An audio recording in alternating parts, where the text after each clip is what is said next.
Immediate past district director, distinguished Toastmaster Raghavan Menon. Past district director, distinguished Toastmaster Rajeshwar Sundaresan. District officials, division and area directors, club officials, fellow Toastmasters, and Toastmasters from all over the world. I am Santini Selvan, welcoming each one of you for communication coaching series for the term 2020-21, organized by District 116 Leadership Team. Before we start, let me read out the district mission, flow of program, and ground rules. District mission: we build new clubs and support all clubs in achieving excellence. Friends, COVID-19 has crept around the world, choking since this year's start, and Toastmasters were no exception. Around the world, we witnessed a big pullback to Toastmasters experience, having lost regular style.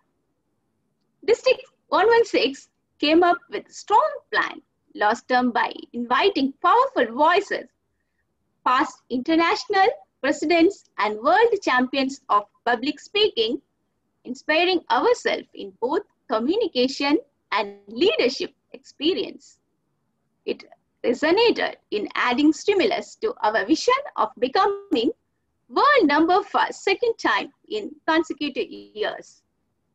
This year too, with a strong vision, District 116 have designed a plans to foster and bolster our strength with communication and leadership coaching. Today, it happens to be the first series in line for the term. That too with a gift of care from World Championship of Public Speaking 2020 runner-up as keynote speaker. Friends, be assured this evening is going to be exciting, entertaining, and enlightening. Let me introduce supporting role players for today's session.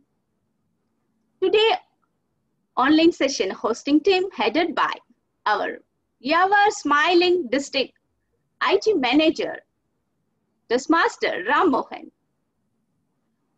Toastmaster Ram is heading technical projects for Arido as program manager.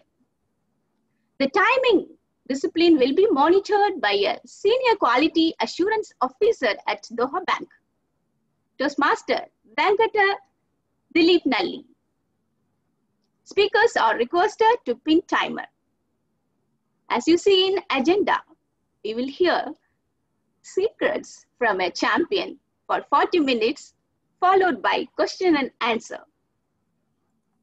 The question and answer session managed by professional pharmacologist in town, Toastmaster V.S. Sasindran. The question is your mind on hearing keynote speaker. May please be sent to question answer host, Toastmaster V.S. Few ground rules. Except for presenter, all the other attendees' mic will be muted at all times to avoid disturbance. I'm sure you will have multiple questions while listening to Linda Mary Miller. Please send it in the chat box only to Toastmaster V.S. Sasindran. As in, when the speech is going on, do not wait till the end. Please keep your questions purposeful, short, straight to the point, and relevant. Kindly refrain from recording the session in any format. The session will be recorded and shared later. Now it's time to kickstart communication coaching series for the term 2020-2021. It's my pleasure to invite now the skipper of District 116. Our district director started his Toastmasters journey 14 years before with a sergeant at arms role and have emulated his own performance in leadership progressively to reach where he is today. One thing that strikes us all is he continues his service leadership mindset still today. which keeps him seen as tall leader amongst us. To officially open communication coaching series this term, please help me invite our District 116 Director, Distinguished Toastmaster, Thayalan Kailaya.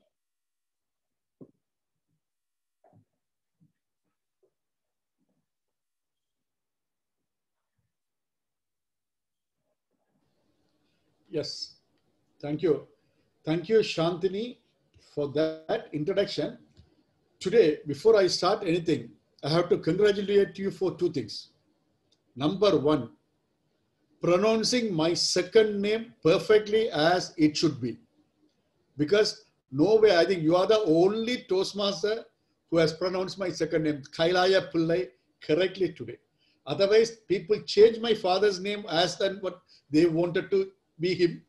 So you did a wonderful job on that. Thank you very much. And second, congratulations, since it is your first biggest stage and you are amazing. You are doing wonderfully well. Thank you for that. Keep it up. Our keynote speaker for today, Linda Mary Miller, our region advisor, DTM Sunil Kotarathil, program quality director, DTM Mansoor Moidin, club growth director, DTM Rajesh VC, immediate past district director, DTM Raghavan Menon, past district director, DTM Rajeshwar Sundaresan, past division governors, division directors, past region advisors, current division directors, area directors, district cabinet members, fellow leaders, members, and guests. Good evening. It is my pleasure to welcome all of you to this wonderful session of Secrets from a Champion. I declare the session of Secret from Champion open.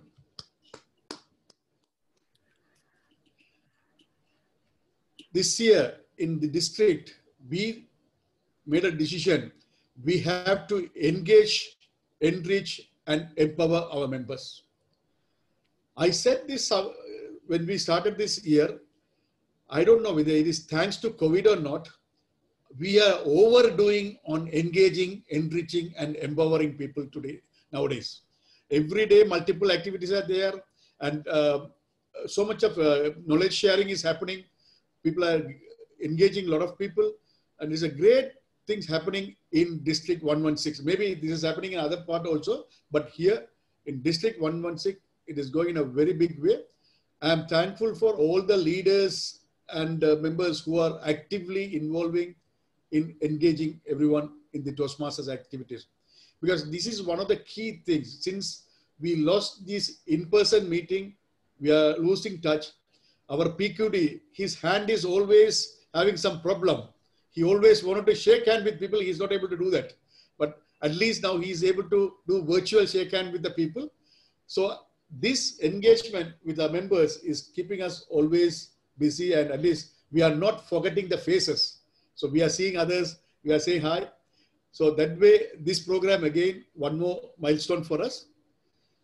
And before I move on, I wanted to thank each and every one of you here today for two reasons. One is for your presence here today. And second one is, I'm proud to say we have around 89 clubs as of now. Out of 89 clubs, 87 clubs renewed their membership. Toastmaster Linda was asking how you people became #1 in the world, because these kind of small steps take us towards the #1 position. It's a very committed effort by club leaders, area leaders, division leaders, and of course district. But more than that, every member of District 116 felt their happiness with the Toastmasters program. They started feeling that, yes, they are getting some returns from Toastmasters and they don't have any regret in renewing their membership. That is the success for all of us. With that, I give you all the best for this session today, and let us all enjoy the session. Back to you, MC. Thank you, District Director. Distinguished Toastmaster Thayalan. Inspiring speaker introduction demands interesting speaker. So we do have one for our keynote speaker.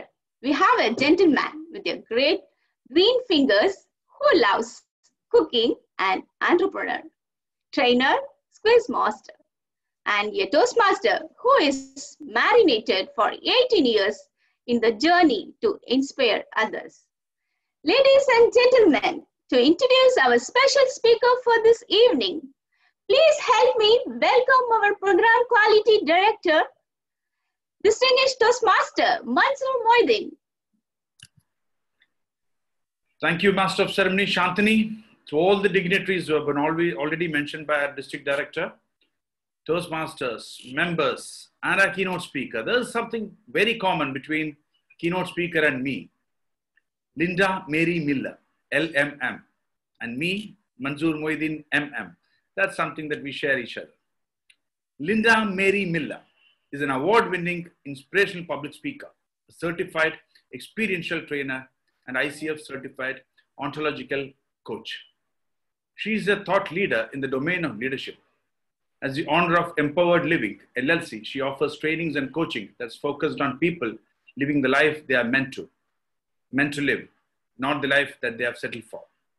Linda Mary's signature program, Champions of Change, is a visionary leadership development program designed to transform participants into leaders in their lives, their organizations, their families, and their communities. Through her Life of No Regrets coaching program, Linda Mary calls forth greatness and amazing results. Linda Mary is also a founding member of the Transformational Learning Consortium, an organization that focuses on elevating the skills of trainers, coaches, and learning and development professionals and creating community for collaborative projects.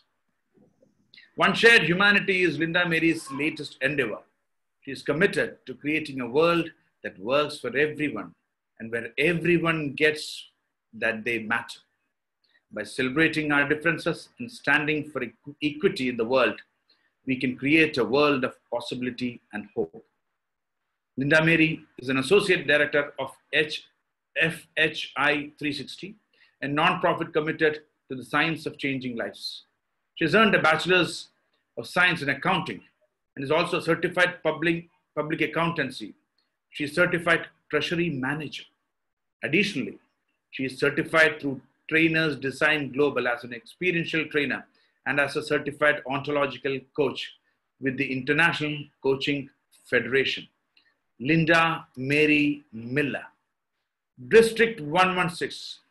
Let's give a thunderous virtual round of applause to welcome our keynote speaker of today, the 2020 World Champion of Public Speaking first runner-up, Toastmaster Linda Mary Miller.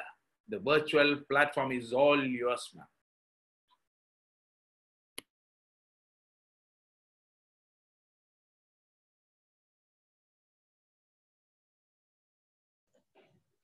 Linda, you're on mute.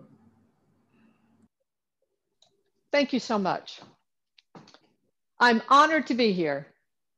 I was so excited when Mansoor reached out to me. It is an opportunity for me to share with you some of the secrets about Toastmasters speaking, especially in a contest that you're not going to learn somewhere else. It's not in the Toastmasters manual, but it's absolutely what I attribute my getting to being the first runner-up, or as I say, the #1 female in the world, since Mike is a guy. And it's what got me there in my very first speech contest. I only joined Toastmasters about 2 years ago. A friend of mine who was in the office next to me said, "Hey, come to this meeting." And I did. And they called on me to do table topics. And I didn't die. It was okay. So I decided this might be fun to learn. I had no idea that Toastmasters was an international organization. I had no idea that there was a competition. About 18 months ago, I had to go to a TLI because I was an officer. And someone spoke about their experience in the speech contest. And I thought, well, I'm just going to try it out. Why not? And I won, and I won, and I won, and I won, and I won. And to my surprise, I made it to the finals. And when I got to the finals, I said, this is my opportunity to speak to the world. I'm going to speak what's on my heart. So I had to look afterwards to say, how did I get there?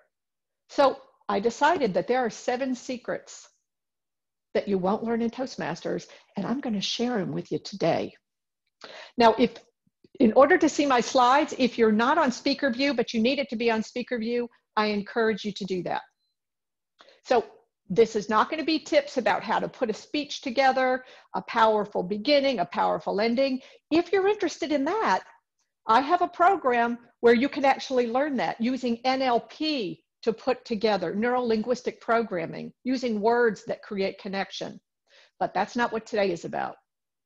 The first secret to an amazing speech starts before you put pencil to paper.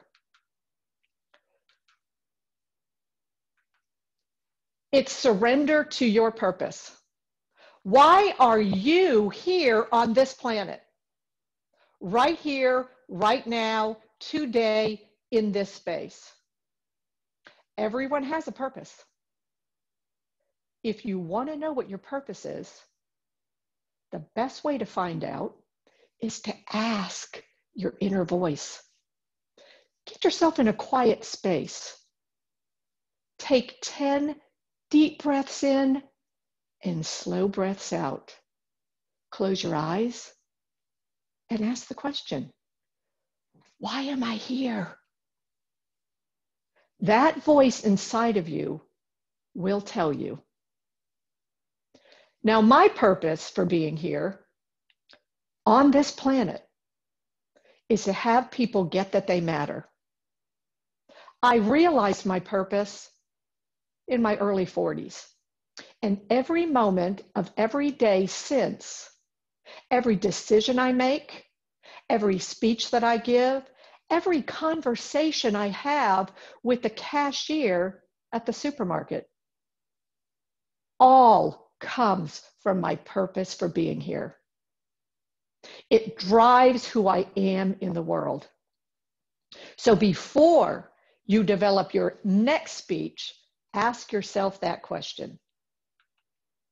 The second secret is surrender to experimentation. Because here's the important thing. When you surrender to your purpose and you are committed to your purpose,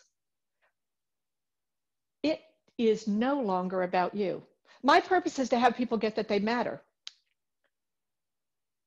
If that is truly my purpose and my intention is clear and my commitment is clear that I will live that purpose, it doesn't matter if I got on stage and look foolish. It doesn't matter if I make a mess of the speech that I'm presenting the first 10 times that I give it. It's like getting on a horse. If I'm not willing to fall off the horse, I'm not going to learn to ride a horse. Every time I fall off the horse, every time I give a terrible version of what's going to be in the future, a magnificent speech, every time I fall off, I get up, I brush myself off, and I say, giddy up, and I get back on the horse. I try different things. If you saw my final speech, you saw where I used placards, I used cards. I had experimented prior to that. My intention in that speech was to have people get that they mattered. And I wanted to give 2 speeches at the same time. The verbal speech and the silent speech on the cards. Now, initially, I thought about saying something like, I've hired, in my career, I've hired many amazing Black people, but I've never had a Black boss. Like using that kind of a technique. But that really would indicate that I knew all along, but I was keeping it a secret. And that wasn't what I wanted to convey. That wasn't the truth. So I started experimenting with different things. The cards that I used really only worked because it was a virtual contest. If I had been standing on a stage the size of a 747, those cards wouldn't have been able to even be read in the back row. I might have been able to go to something like big words behind me on the screen that I couldn't see, but that the audience could read. I don't know, that might have worked. But I used the environment that I had, and I experimented 10 different ways before I landed on exactly how it would be delivered. And it had nothing to do with what I look like or whether I won. It was about delivering the message. If you are committed to your purpose in life, keep this in mind, it is no longer about you. Yay, feedback! Surrender to the gift that feedback is. And here's a secret. Forget about the sandwich method where you hear something nice and then you hear what maybe you could improve a little bit and then, oh, but basically you're really amazing. Yes. If you are intentional about being a champion, you already know what you do right. So before you get feedback, write down the top 10 greatest things about you. Oh, I'm great. I'm a great speaker. I got great hair on the stage. I'm powerful. My voice is loud. I have good vocal variety. Write it all down and then set it aside because you already know that. As a champion, you get to be about what you don't know. And even more importantly, what you don't know that you don't know.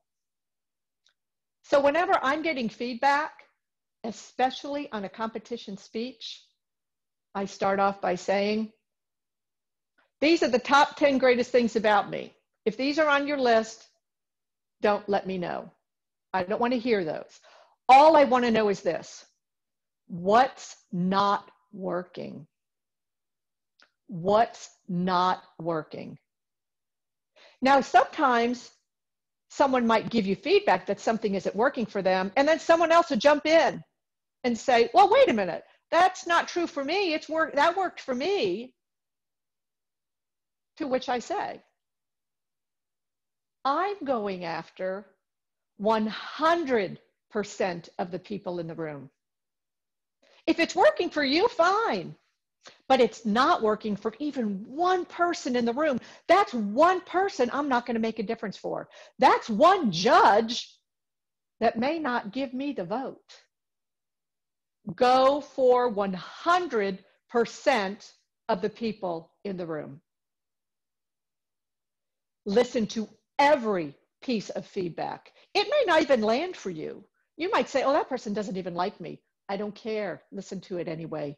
Write it down. Eliminate everything that would have feedback that doesn't work.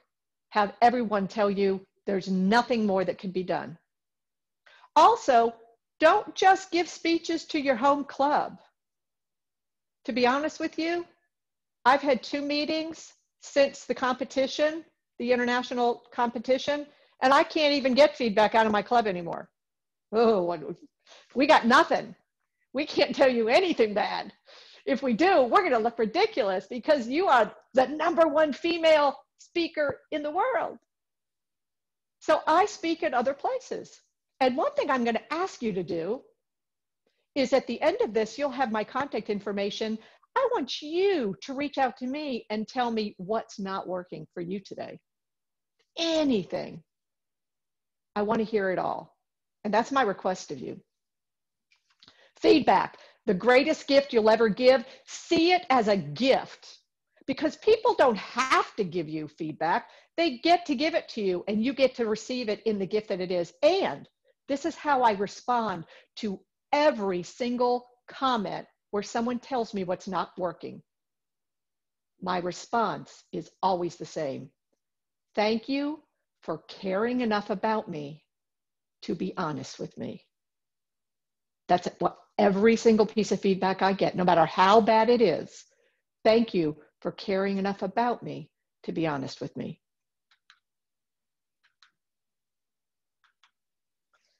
This is a great one. This is the one that will own the audience for you. This is the one that when you get back to the out of the virtual world and back on the stage or back in front of people where you can see them, this is the one that's going to have you own the room. Now you can participate in this with me right now if you want to. You'd have to stand up, but still keep me in view. Or you can go back and watch this video because it's going to be recorded and watch this section and become an expert at the secret that I am about to give you. It is how I have had such impact in present or virtually, and how I have learned to own the room. Now, it didn't come to me overnight. It's something I had to practice, and it's the culmination of a number of different sciences: neuro-linguistic programming, the science of visual field, peripheral vision. And I even studied sports. Now, I'm not really into sports, but I studied sports, and studying sports and the greatest sports athletes in the world helped me to develop and get better at what I call powerful speaker presence.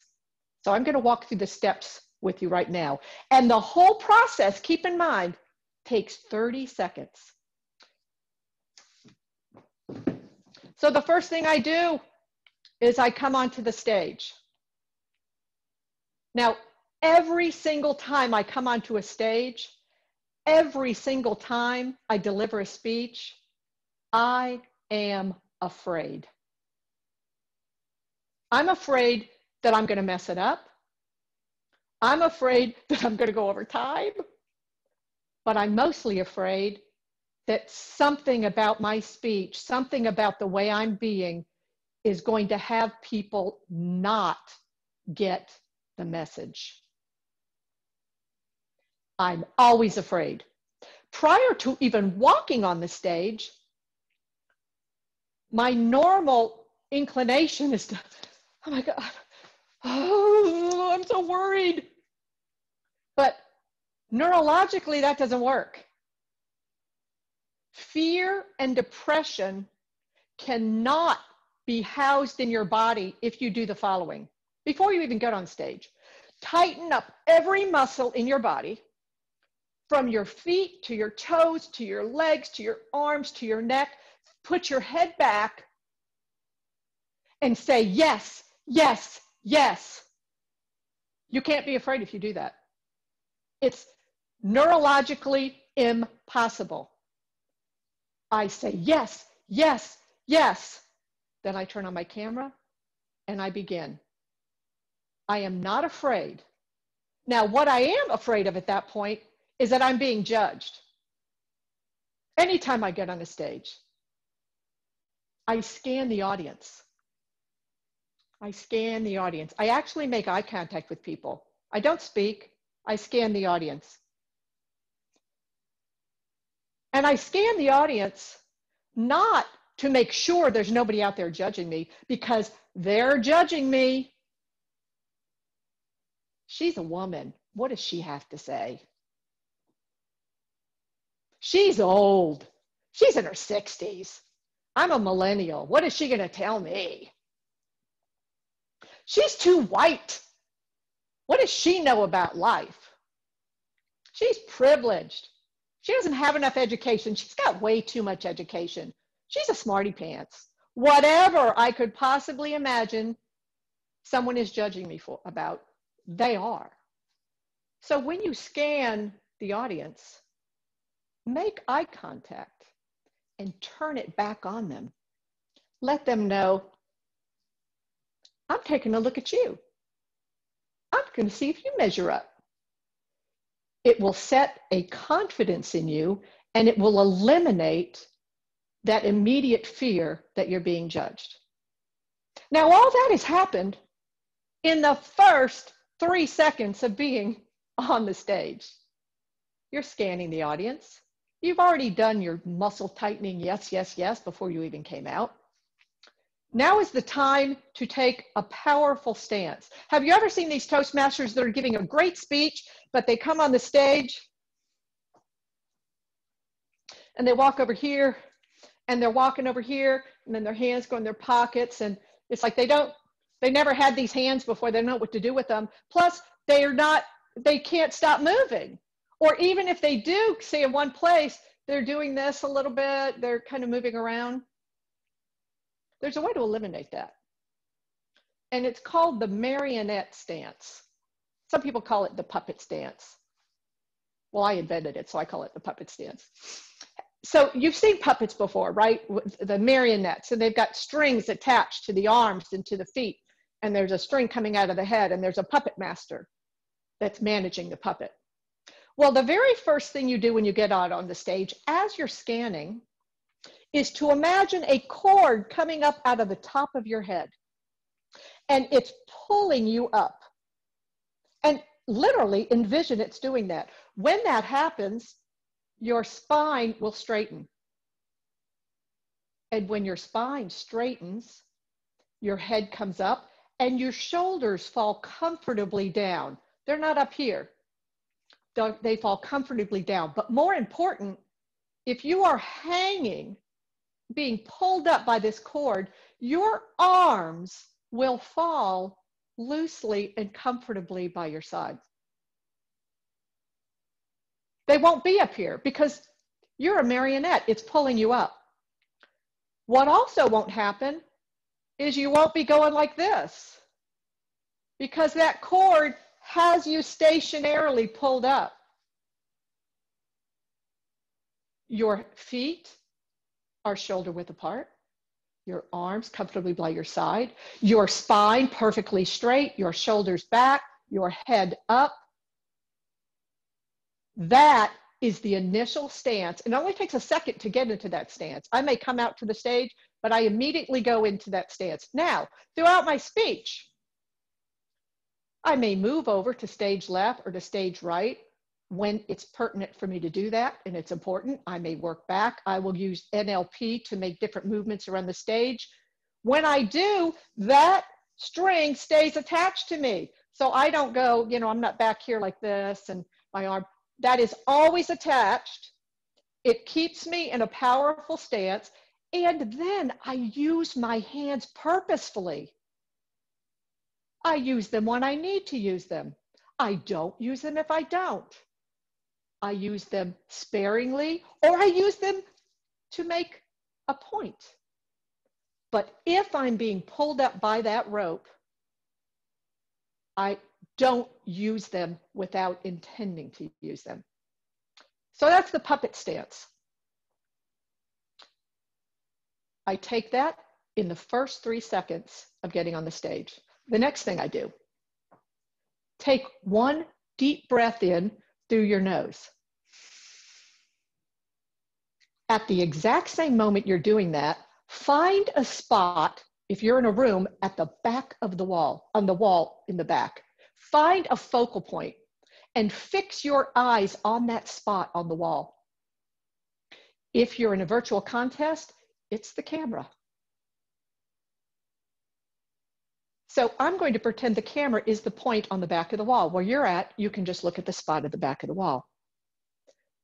Focus on that spot, and then bring your attention away from that spot, but not your eyes, into your peripheral vision.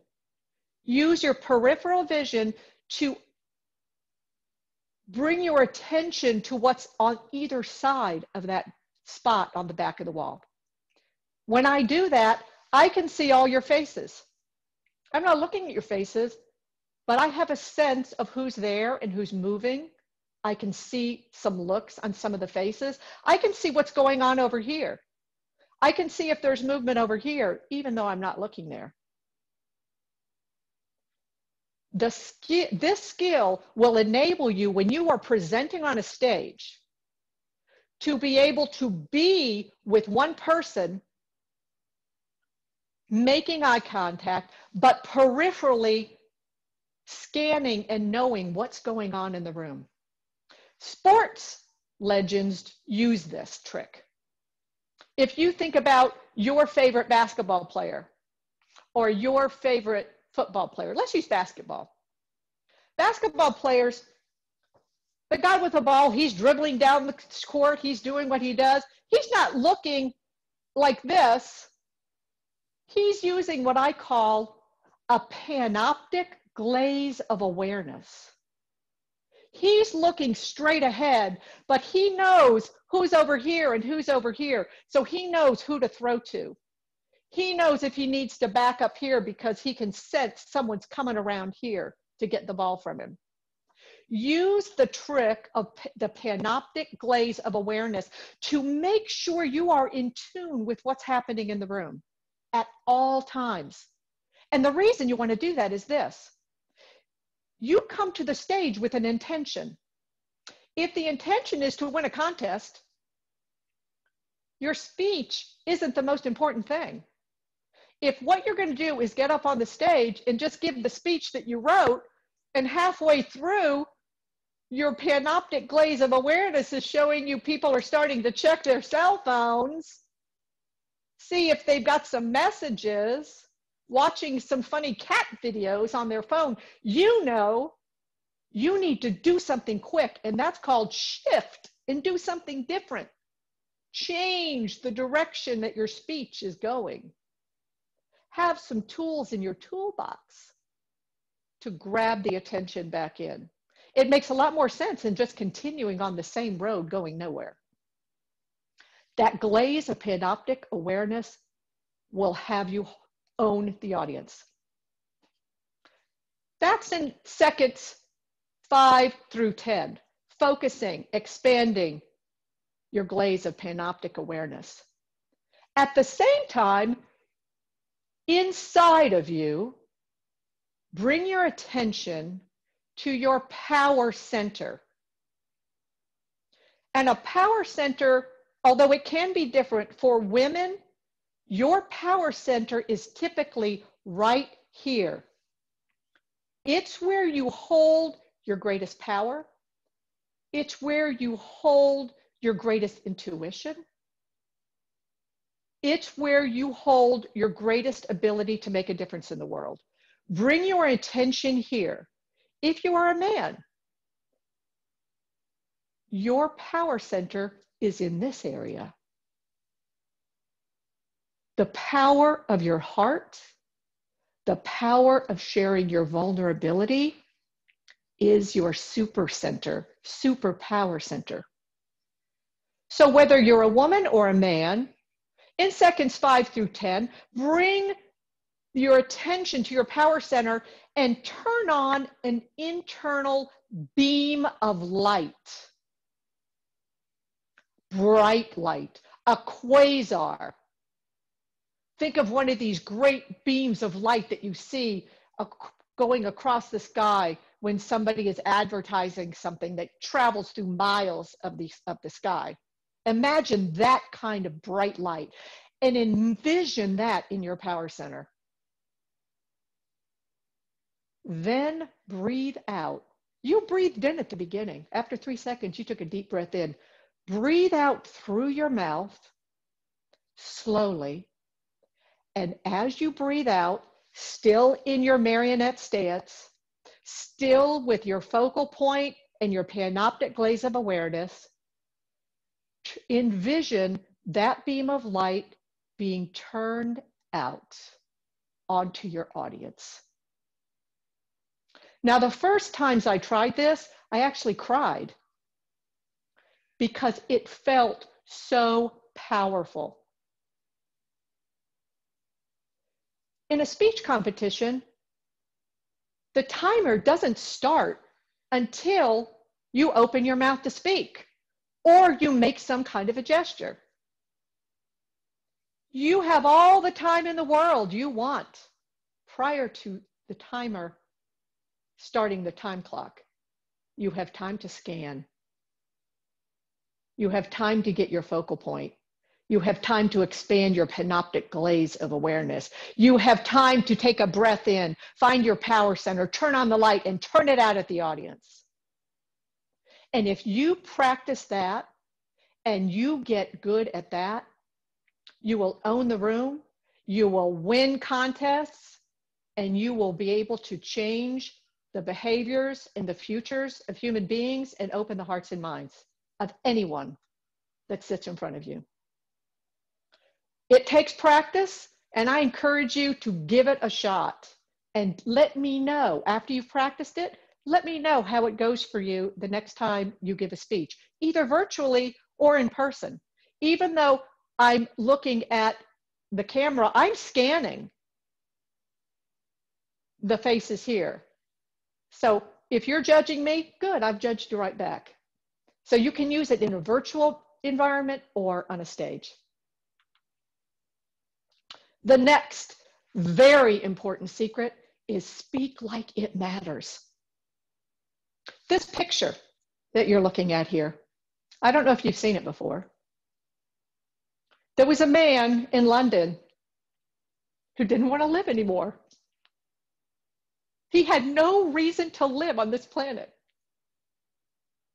I don't know what was behind that for him, but he was so forlorn and felt so forgotten by the world that he didn't want to live anymore. And he went to this bridge and he climbed onto the other side. And a stranger who didn't even know him, a stranger whose purpose in life must have been in some small way to have people get that they matter, reached out for that man. And that one person who grabbed that man on the bridge reached out to other people around him. And you can see in this picture, someone wrapped a rope. Someone took off their belt. People were speaking to his heart, speaking into his ears, changing his life without permission. He didn't ask them to. These two men were giving the most important speech they likely will ever give in their lives. They held this man in this way for 45 minutes till the police arrived. And he was taken somewhere where he was able to get help. Every time you open your mouth, you are a Toastmaster. Every time you speak to your child, you are giving a Toastmaster speech. Every time you pass a stranger on the street and say hi, you're giving a Toastmaster speech. Every time I speak as if someone's life depends on it. And then it goes back to, it's definitely not about me. I get to be away with someone that has them get that they matter and changes their life. There's a woman named Veronica who's in my home club who I met. She has developed and come so far, but I didn't really know anything about her. We had a guest event and she volunteered to get up and speak. And we all thought it was wonderful because Veronica was a little bit afraid to speak. And here was a big room of people we'd invited for a guest event in the company, people she worked with. Veronica got up there and she told a story. And she told a story about a speech I gave. It was just a speech I gave one day. It was to satisfy some requirement on a pathways level. She spoke about how that speech changed her life. She spoke into how that changed something that was going on in her personal life. And it had me realize the importance of Toastmasters and the importance of using our words and our speeches to create powerful changes in people's future. Be your speech. Don't do your speech. My God, who wants to hear that? Blah, blah, blah. And this is crazy, but I saw this as I was going up the levels of the speech contest and watching the other speeches. I saw it. People that stood perfectly. They spoke perfectly. No ahs, no ums, not one slip tick. Perfect grammar, definitely within time. 3 well-crafted parts of their speech, just rehearsed over and over and over. They were doing their speech. They were being a human doing, not a human being. If you get that it's not about you, just be it. In my speech for the semifinals, there were some people that said, as I was getting feedback, there's one part in that speech about experience where you talk about your daughter. And you look like you might be about to cry, and people might be uncomfortable with that. You might not want to do that. To which I respond, if I am being in a speech about my child, the greatest teacher in my life, there is nothing that would not bring me to tears when I speak about her. Nor is there anything I don't want to be brought to tears about. If I'm speaking about something joyful, I'm going to be joyful. If I'm speaking about racism, I'm going to let myself be angry. I'm not just going to get up and say, that was racism. That was bad. If you will be your speech, a couple of things will happen. First of all, there's something called accelerated learning. And it's something that in the company I own called the Transformational Learning Consortium, we teach people. And that is what accelerated learning is. And a speech, a Toastmaster speech, is a 7-minute masterclass in learning something. The very first thing I do when I'm about to start developing a speech is I ask myself, how do I want people to be different after this speech? And as a result of being different, how do I want them to be different in their lives? What will they be doing? Then I start crafting the speech. But that's where I start. And in order for someone to be being different in their lives, they're going to have to remember my speech. If I want the judges to vote me to win a contest, if I'm the first speaker and there are 8 speakers, I need them to remember mine. There's this thing in Toastmasters at the finalist level that if you draw the first speaking order, you're doomed. Well, you're not if you be your speech. And this is the reason why. People learn, not hear. If your speech speaks to someone's head with perfect syncopation, perfect grammar, perfect words, and you're the first speaker, you can forget it. They don't remember you after the next 7 speeches. People learn through their emotion center. They learn, that's where their memory cells are held. There are people that heard my speech on experience in April of this year. I still get emails. I was thinking about your speech again the other day, and I was talking to my mother, and this is how it was different. And I told her, and I went and found it online, and I made her watch it, and it's because I was being the speech. I was being my message. I wasn't doing my message. And like I said before, experimentation, it doesn't matter if someone thinks I shouldn't cry. It doesn't matter if someone thinks I should calm down a little bit. If my message calls for being calm, then I can be calm.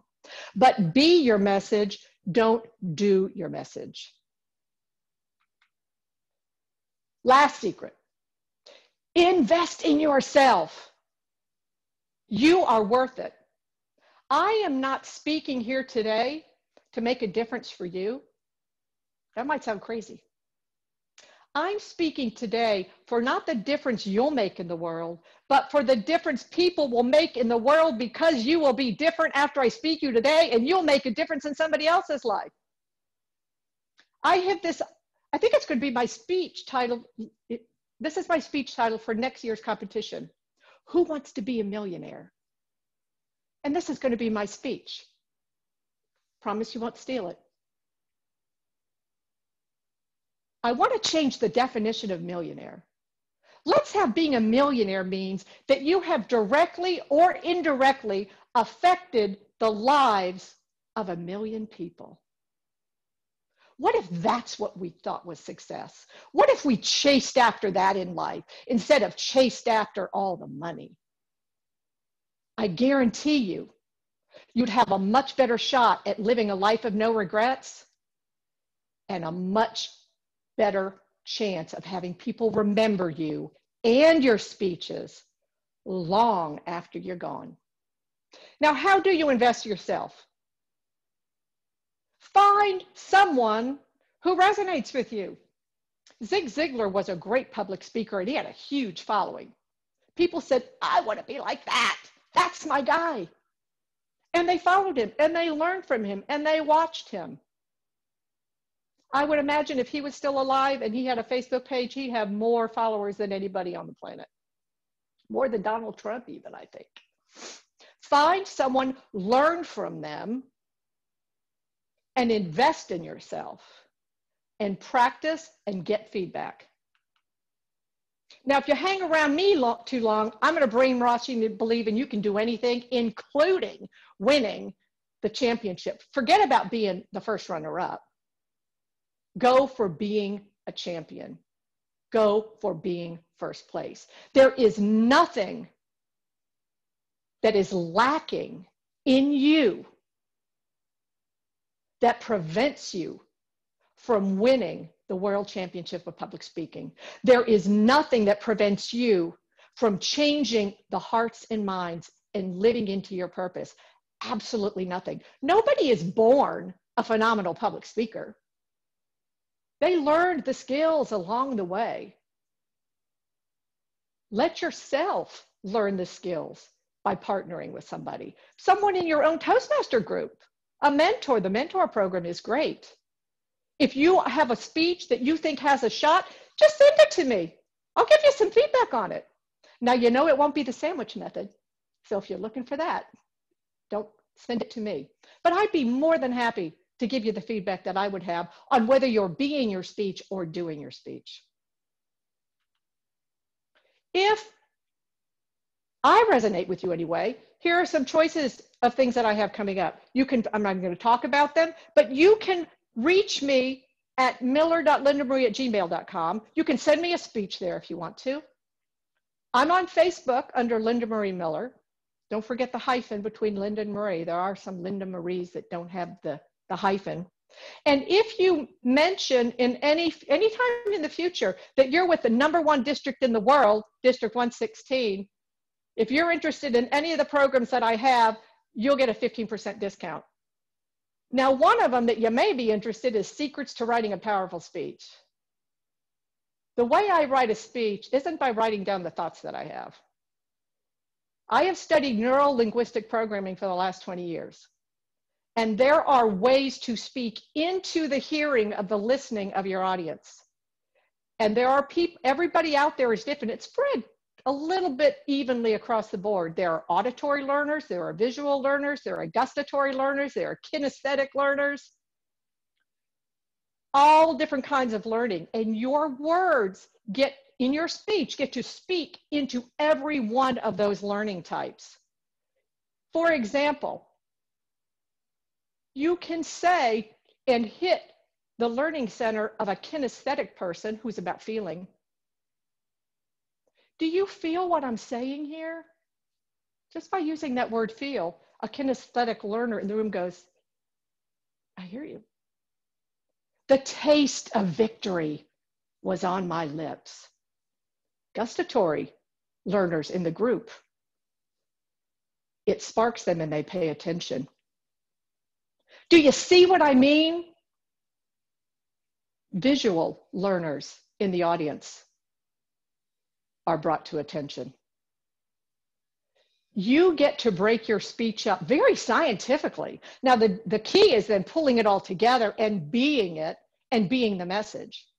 But there are all kinds of little tips and tricks, both in delivery and in developing a speech, that I do in a Secret to Writing Powerful Speech. If you're interested in that, you just let me know.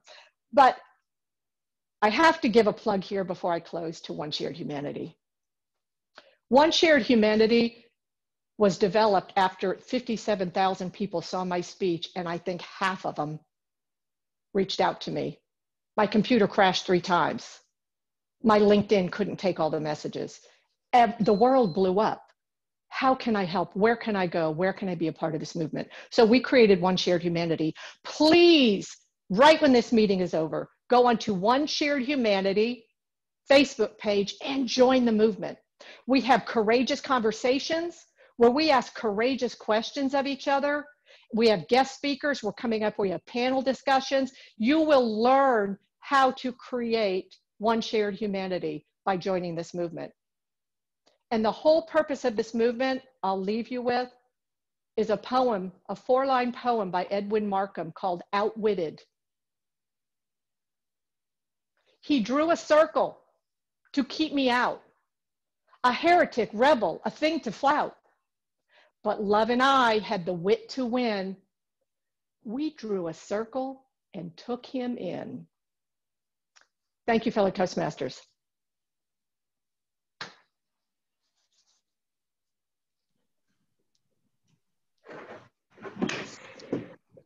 Thank you, champion speaker, Linda. I enjoyed your session truly by heart. It was a pleasure hearing you in this evening.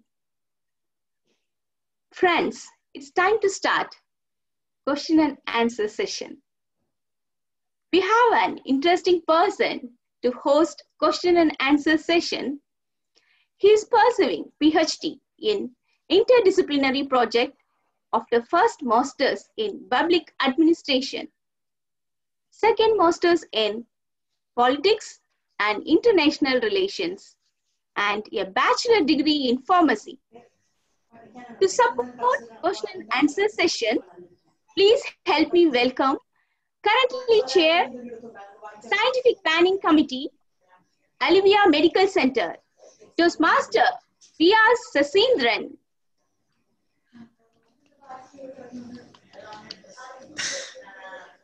Good evening, all distinguished Toastmasters, the distinguished speaker for the day, and the MC for the day. Thank you very much for such a detailed introduction for me.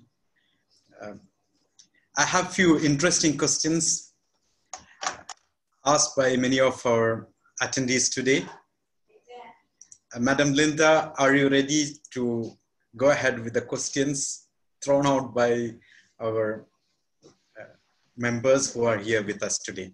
Please, please. I will actually start with the very first question, which was put forward even from the beginning.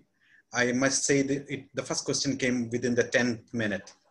It actually based upon one of the points you were going into.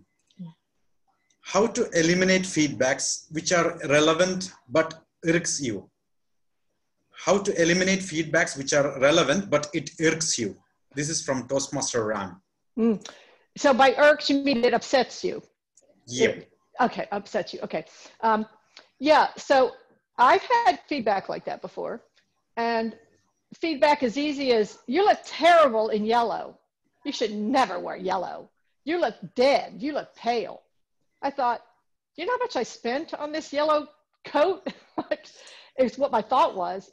My second thought was, you don't know what you're talking about. And those were all the thoughts that went through my head. That will happen. If the only feedback you get is feedback that doesn't irk you, then people aren't giving you the feedback you need to hear. The feedback you want is the feedback that irks you.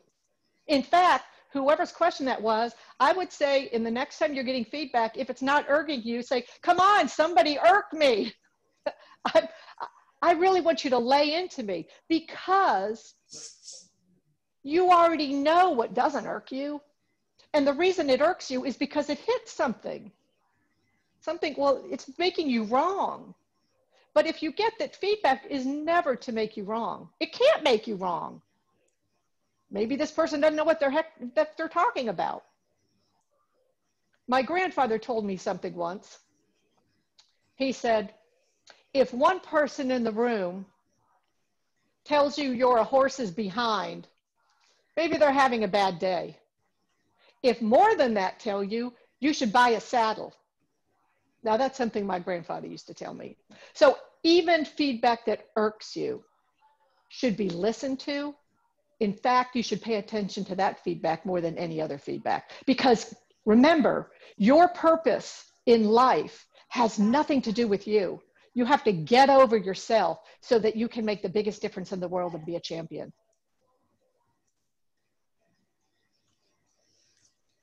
Thank you, Toastmaster Linda. I will go ahead with the second question. It says, how difficult it was for you to choose the subject for the final, which majority pretending not to know or do not want to speak in public? This question was thrown by Toastmaster Nizar from Alcor, North Star and Qatar Tamil Toastmasters Club. Thank you, Toastmaster Nizar. This is an excellent question. There are other speeches that I could have given. I have a lot of messages for the world. But in this day and in this time, with what's going on in the world, there was this little voice in my head. I say to myself, I think that's Michael's voice who was in my speech. The boy that was hit by a car and is now in heaven. I think his voice was in my ear. In fact, it was risky to give that speech because in the warm-ups, all of the briefings that we had in the semifinals on up, they would say, if you want to win, remember, don't give a speech about anything about politics, religion, or anything that's in the news. So I knew I wouldn't win, but I also knew it was a big audience. And it was more important for me to be my purpose in life. And maybe through experience, through sharing something about myself that most people might not want to share. That there's people, oh my God, she's saying she's white privileged and she's basically saying she was a racist. Who would want people to know that about you? Well, if I would risk being vulnerable enough to share my hidden truth, my hidden awareness, I thought there might be a chance that there would be other white people out there just like me, and not even white. In other countries, oppression and discrimination is ethnic, or it's not always racial, it's not always black, white. I thought I might be able to speak a way that it might resonate with someone. And it didn't matter. My shame, how I looked, did I look bad? It didn't matter because my intention was to have people in the world get that they matter and maybe wake up some other people like me. And it worked. Now I'm not going to lie, I got some hate mail. Not everybody was really wild about my speech. And I say to them, come join One Humanity. Let's hear about it. Let's hear about why, what bothered you about the speech. I was only speaking about my experience. I was only speaking about myself, but if something resonated with you, I want to know about it. So that's how I chose it. I think I was the first runner-up because I touched and changed and opened the hearts and minds of some of the judges. That's why I think I was even on the podium. I didn't expect to be, but I was thrilled to be there. But thank you, Nazir, for that question. That's a great question. Thank you, Toastmaster Linda. It's an intriguing question. Like, did you ever feel you were underprepared? Or how did you ever overcome such a situation if it all arose? This is from Toastmaster John. Yeah, I always feel unprepared. When it comes to memorizing a speech, when it comes to practicing it and making sure it doesn't go over time. That heartbreaking experience for that finalist who was 2 seconds over time. It's got to be heartbreaking. So you always come feeling a little bit unprepared for how you're going to react in front of the camera, how you're going to react to giving a speech to people that aren't even there. But that's where being your message comes into play. You have the luxury as a Toastmaster that nobody in the audience has a copy of your speech. They have no idea what you're supposed to say next. I have forgotten what to say next sometimes. But the message that I'm sharing is so crystal clear in my heart that I just let it come out of me. Sometimes it sounds completely different than what I put on paper. Sometimes I get good feedback on that speech. Sometimes I get feedback that said, well, you might want to rework that one. But here's the difference. If your message is clear, if your purpose in life is clear, and you know the skill set, all the tricks for preparing a speech, you don't have to start working on it a year in advance. There are people that already are working on their speech that they're not going to even start until the spring contest to give next year. There are people that are worrying about that. I don't even have a title. Well, what do you want to change in the world? The title's unimportant. Pick the title 2 minutes before the light goes on and you're speaking. That's all you need to do. Just be your message. And then it doesn't matter if you're afraid. It doesn't matter if you're not 100% prepared. Because, and this is also what I believe, I'll tell you this. If there is an energy in me with a message, an energy to speak about my white privilege experience and how I was socialized as white and raised in a racist society, if there's energy in me to speak to that, I know that there's an opposing energy that needs to hear it. Now, I make that up in my head. I don't know if it's true or not, but it has me speak from a way of somebody out there is waiting for these words to come out of my mouth. And unless these words come out of my mouth, those people's lives won't be changed. And as a result, other lives won't be changed. All the white people with privilege that heard my speech and woke up and contacted me to tell me their lives are different and they're being different in the world. So I speak from it, and I call it, you might call it confidence, but I call it a certainty that the message I have, the world wants to hear. They want to hear it. And I'm just the vessel through which it will be delivered to them. Great answer. If you could start it all over again, what would you do differently? Toastmaster Matthew.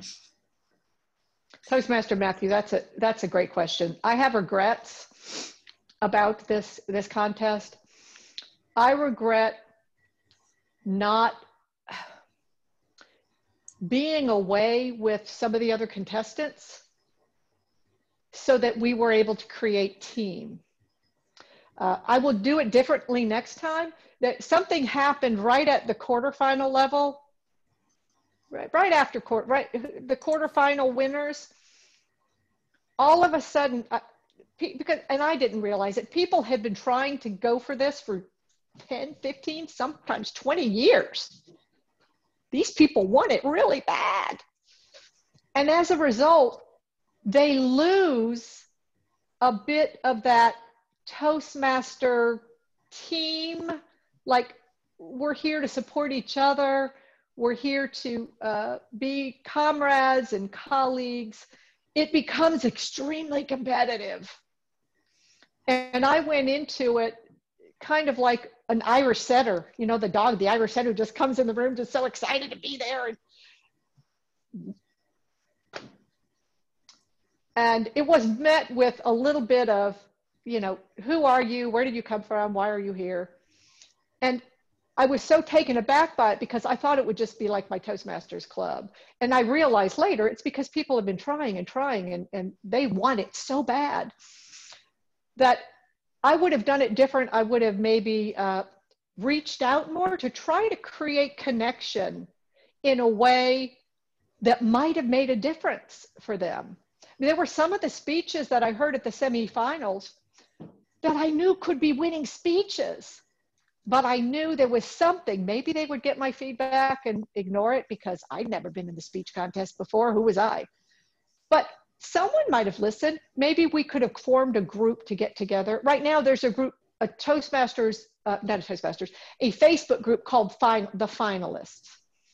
And you only get to be in that group if you've been a finalist before. So there are about 120 people in that Facebook group. And I put out there, hey, let's start, a Zoom meeting every month, like starting now, and let's start working on our speeches for next year and practicing and experimenting some different things with each other. And a couple of people, signed up, but not very many. And I think it's one thing I would love to change at that level of the competition, where people see it more as taking the Toastmaster connection and teamwork in their own club, all the way to the top. Because quite honestly, you can buy a really nice trophy for $25 at the trophy store. It's about more than the trophy. It's about the journey together to get to the top. And I think that I was sorry and I was regretful that I wasn't able to, I was a little afraid to reach out to people and maybe create some connection on the way up. Thank you, Toastmaster Linda. I think it was a different eye-opener for people who think that it could have been done much better if we had a different focus about it. Mm. The next few questions, I was half-minded in putting them together. But since 3 of them asked the same or similar questions, I will put them all together. Have you ever got emotionally overwhelmed by your own success? Did you ever get emotional and really messed up the stage? Or, ma'am, should we select an emotional subject for a speech in order to make a maximum impact? Toastmaster Nasser, Toastmaster Sumati. Thank you, fellow Toastmasters. This is what I would say don't ever do. Don't pull an experience out of your life that would have people feel sorry for you. Because maybe if they felt sorry for you, they would give you a vote or they would like your speech. Because that rarely lasts unless there's a very strong message attached to it in people's memories. And that's really what you want to go for. You want them remembering your speech. Did I ever emotionally fall apart on stage? Yes. I'll tell you this story. I was living in Houston at the time, and I was my boss had asked me, I was in my early 30s. I was young. My boss said, hey, you're going to give a 1-hour presentation about something that related to treasury and finance to all of the treasurers of our 45 subsidiaries that are all flying in from all over the world. And you're going to be the opening speaker. What? I'm in my 30s. These are treasurers of all our subsidiaries. These are big people right up next to the CFOs and the CEOs. But I said, okay, I can do it. And I had my index cards because I had learned in college that you write out your index cards of your point. And I had my index cards. I had them in my pocket right here, ready to pull them out, put them on the podium, and start giving a magnificent 1-hour speech with not slides. I think there were overheads or something that would happen. Somebody would be operating behind me. On the way to work that day, and I was going early, on the way, my car, the battery died sitting at a light. It just wouldn't go. Thank heavens my husband was driving behind me, and when the light turned green and I didn't go, he didn't go either. So he got out of the car and I said, I don't know, the battery won't start. He jumped, got the cable, jumper cables out, took his coat off, got under there so he wouldn't get it dirty going to work, and then put the jumper cables on, jumped my car off. All this took about 20 minutes. So now I'm late. grab our coats, get to the office, just enough time for me to walk out on the stage, very confident because I had my cards. And I reached in, and there were no cards. There was no pocket. I looked down, and to my horror, I was wearing my husband's suit coat. There was some pocket down here on the bottom. It didn't have any cards in it. I was standing in front of 47 treasurers of the subsidiaries. I'm just this little 30-something-year-old, didn't know what I was talking about, definitely hadn't memorized my speech because I had index cards. In that moment, one of the worst moments of my life, by the way, I broke down and my throat choked. They saw me cry a little bit. There was a really long, uncomfortable silence. And then I just said, what the heck? I'm going to go for it anyway. And I just turned and I looked at what was ever being presented on the screen. Now, it was not, it was like financial statement and for all this kind of stuff. It wasn't the words, but I just made it up for the next hour. It was atrocious. My boss never again asked me to give a speech on the stage, but I didn't die. I got through the hour. And after that, I was really thrilled when the 90s came along, because that was in the 80s. And in the 80s, women that were CPAs wore these dark pinstripe suits that looked a whole lot like a man's suit. And so now I wear colors, so there's no way I would ever grab the wrong coat. And I don't use index cards either anymore. So yes, there have been times when I've had meltdowns. I have another instance that was the most embarrassing moment of my life. We won't go into that now. Maybe that will be for another time. If I see you guys again, I'll tell you the second most embarrassing moment in my life, giving a speech. And after those two moments in my life, I've had Toastmasters come up to me and say, after those two things happening to you, that you would ever speak publicly again is a testament to your intention to be a champion in the world. Thank you, Toastmaster Linton. I must confess that most of the attendees really took all the words and they took it a little bit more serious. The next two questions are a perfect indication of that. The first question is that any secrets to become a millionaire? This is from Toastmaster Anonymous. And the adjoint question is, amazing. Actually, I was wondering why you restricted to being a millionaire. Make it a billionaire, why not? This is from Toastmaster J. Menon. I love that. Who wants to be a billionaire? That you may have just given me the closing to my speech at the next World Championship of Public Speaking. So when you hear it, you'll go, if I'm on the podium and you've heard, if I make it to the finals and my last question, my last statement is forget about millionaire, be a billionaire. Whoever that was will say, she stole that from me. That was mine. So I don't know if you mean about how to actually be a millionaire.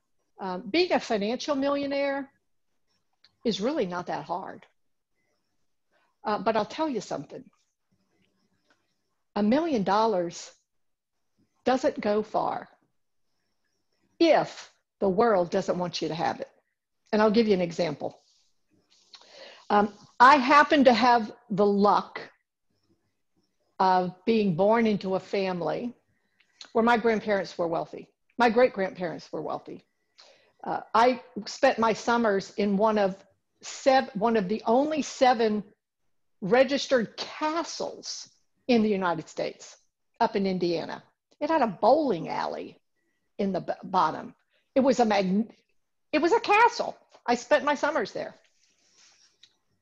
When my grandparents passed away, I inherited money. I thought I never have to worry about money again. I also was the mother of a severely handicapped child. Medicines that cost $9,000, $10,000 a month. Didn't always have insurance. She had 35 surgeries before the age of 20 when she died. Money goes through your hands very quickly in this country when someone you love becomes ill. 5 years ago on Thanksgiving Day, my husband had to have a lung transplant. A freak accident from putting chemicals in the pool, chlorine, very dangerous stuff, stay away from it. A lung transplant in this country, $1.8 million.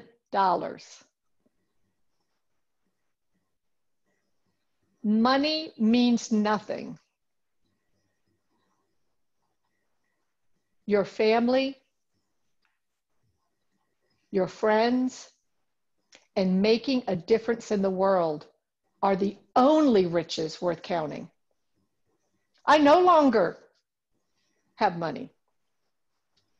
I have a nest egg that may be enough to get me through retirement, but living very frugally.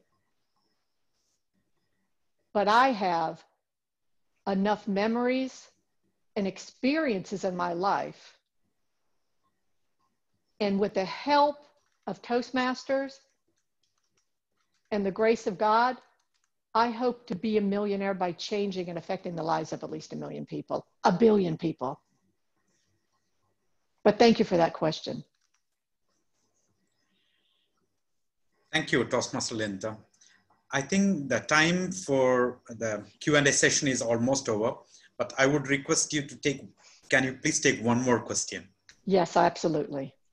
Okay. And if you think of questions later, put your question to me, to send it to me in an email, send it to me in a Facebook message, and I'd be happy to answer any question. Maybe you have a question that you don't even want to ask publicly, but you would, and nothing's off the table. And definitely I want your feedback. Sure, that we would do that. Can you please share your experience of handling a difficult audience, if ever you had any? Yeah, this is something I teach in the class that I do on powerful, transformative public speaking. Transformative. You're always going to have a difficult audience member. At the risk of revealing to you where I stand politically, I always worry that in an audience, I'll see a Make America Great hat again, make a red hat. Because sometimes I worry that someone wearing that hat might have opposing views to some message I may share. So there are neuro-linguistic programming and something called presenting magically. There are tips, and I'll show you what they are. I'll show you a couple of them.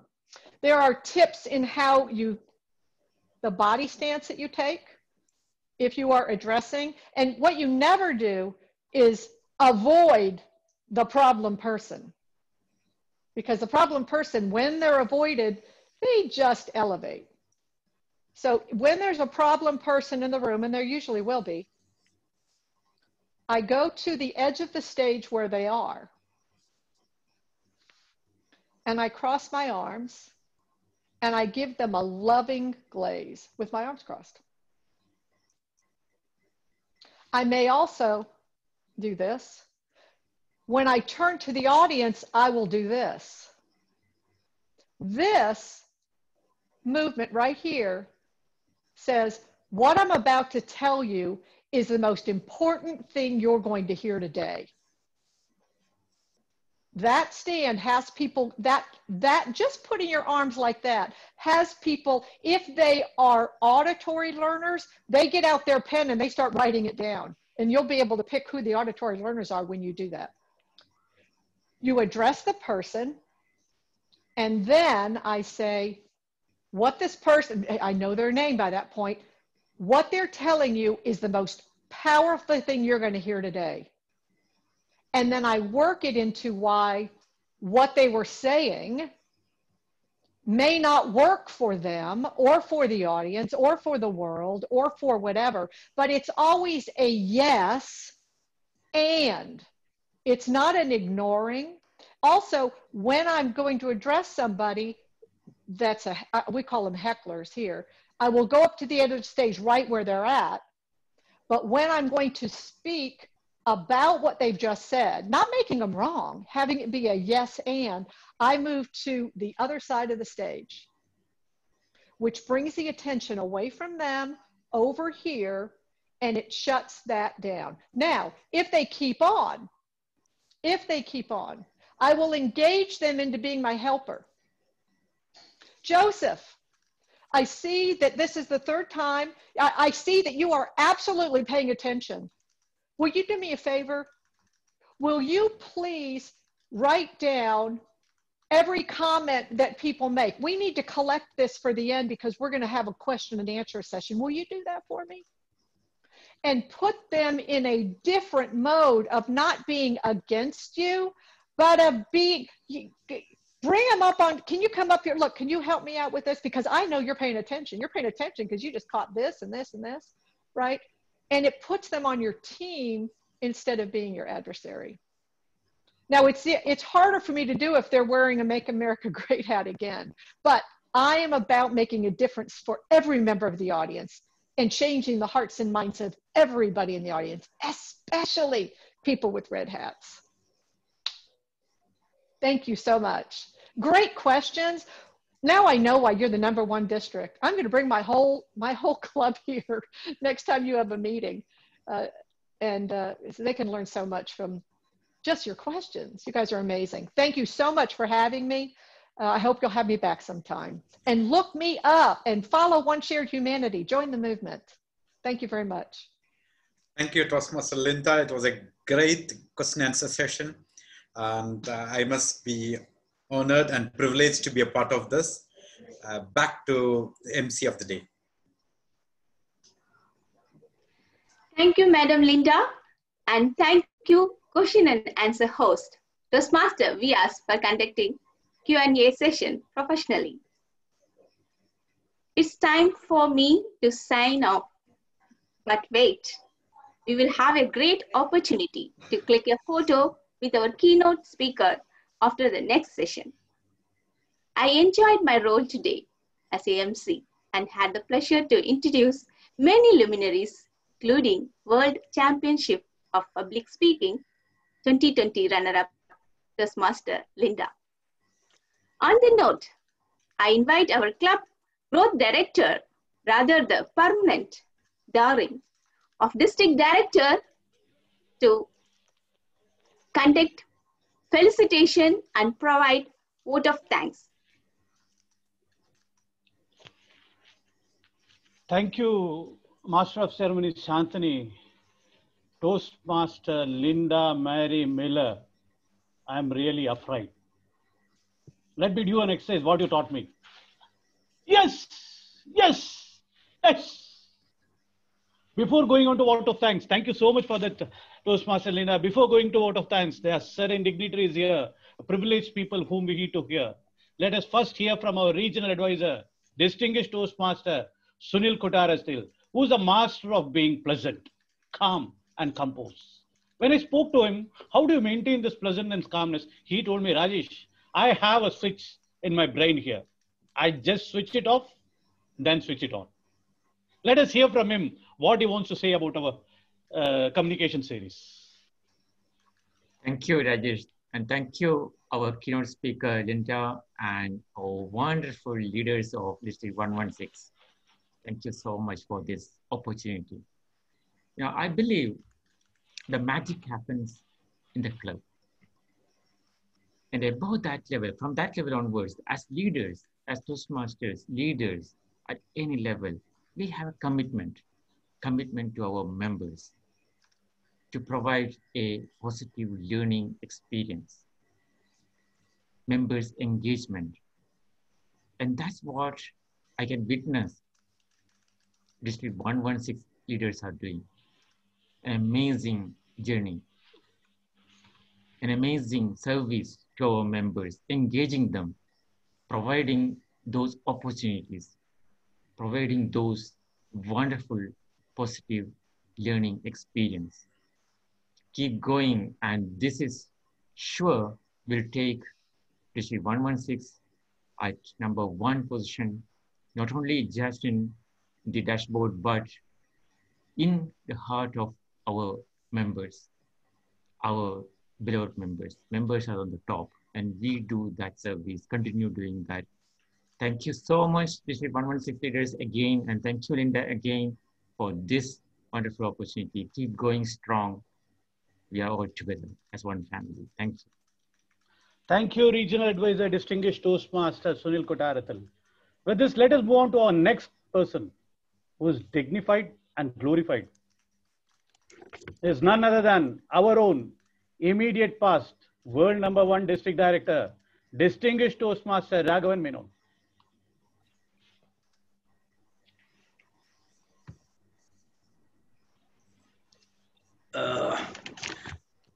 Thank you, CGD Rajesh. Today's session, I have no hesitation in telling that one of the best keynote speeches or workshops attended by me in the recent past. Toastmaster Linda, you've been great. Great to know you as a Toastmaster, as a human being. Your words really touched my heart. Right from the beginning till the end, I was totally glued to your speech and wonderful message. Every line, including the Q&A session, what you spoke, everything was words of wisdom. Thank you very much, Linda. And back to you, Rajesh. Thank you so much, Distinguished Toastmaster Raghavan Menon. Now let us hear from our stalwart leader, who showed the way how to make District 116 the world #1. None other than our past District Director, Rajeshwar Sundareshan, Distinguished Toastmaster. Rajeshwar, sir, just left. Left? Okay. Just 2 minutes back. Thank you, Ram. With this, let us move on to the next important segment, gratitude. Gratitude is one of the important factors. Without gratitude, no event ends. Today, we have an important person, our speaker, chief guest, Toastmaster Linda Mary Miller, World Champion of Public Speaking Runner-Up 2020. It's a great privilege and honor to be with you and here to you this evening. It's always said that learnings and trainings are only fulfilled when it is put into action. Today, I put one part of your learning in the beginning itself. You taught me how to be courageous, eliminate fear before coming onto the stage. Now, I take 3 things from your training. I'm going to put it now.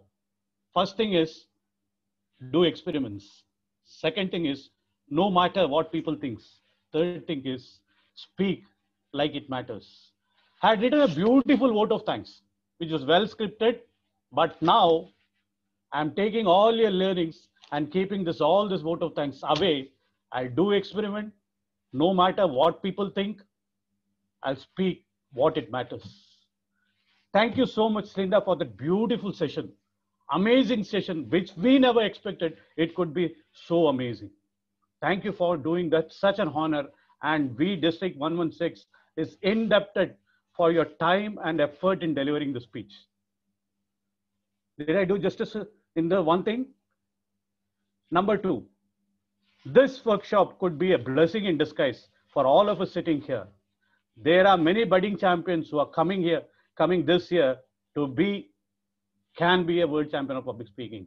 And your words are a blessings and a great learning for all of us. Thank you so much for that.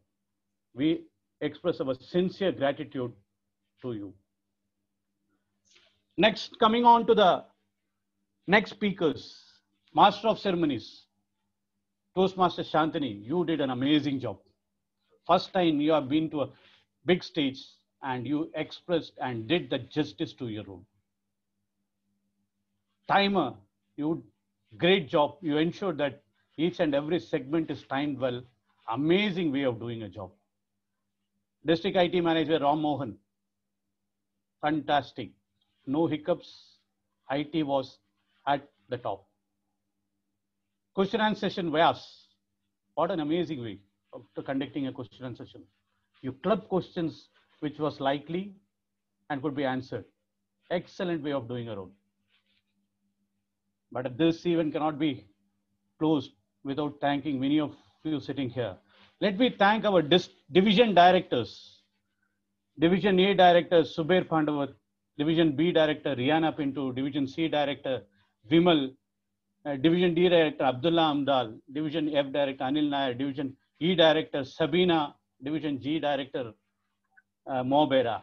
Our area directors, past division director is also here, Distinguished Toastmaster Dinesh Kumar, and any other past, our district admin manager Ravi Shankar is also a past division director, past division director Ram Mohan Roy, and many other past area directors, past division directors. Most important, the members of District 116. As Club Growth Director, I would express my special sincere gratitude to you all for renewing your membership on time and keeping the spirit of learning high. Thank you so much for that beautiful workshop. Toastmaster Linda, thank you so much once again. Thank you so much for sharing your competent information. With this, I hope I spoke like it matters. Back to Didi.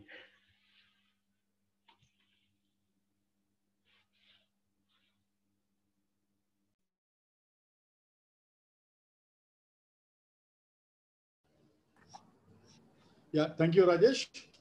So we have come to the end of the session. And I actually, as our immediate past district director Raghavan said, I was also glued to the seat because I couldn't keep my attention anywhere out, because it clearly showed how serious she has taken this workshop today. She did so much of preparation. She was absolutely ready. And another thing what I felt was she was really into the speech. She was really into the, the session, what she was giving to us, because I could feel what she was telling.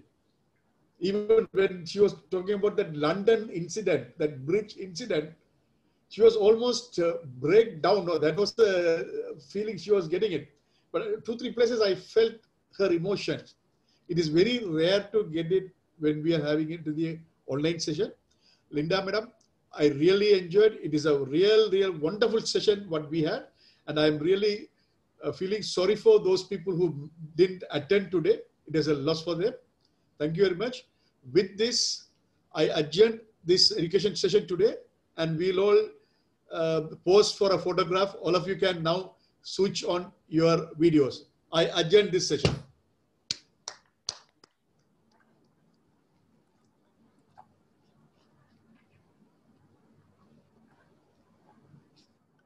If you can turn on your videos, that would be fantastic. In more, a lot more. So for only 1 page, we need to go for 3 pages.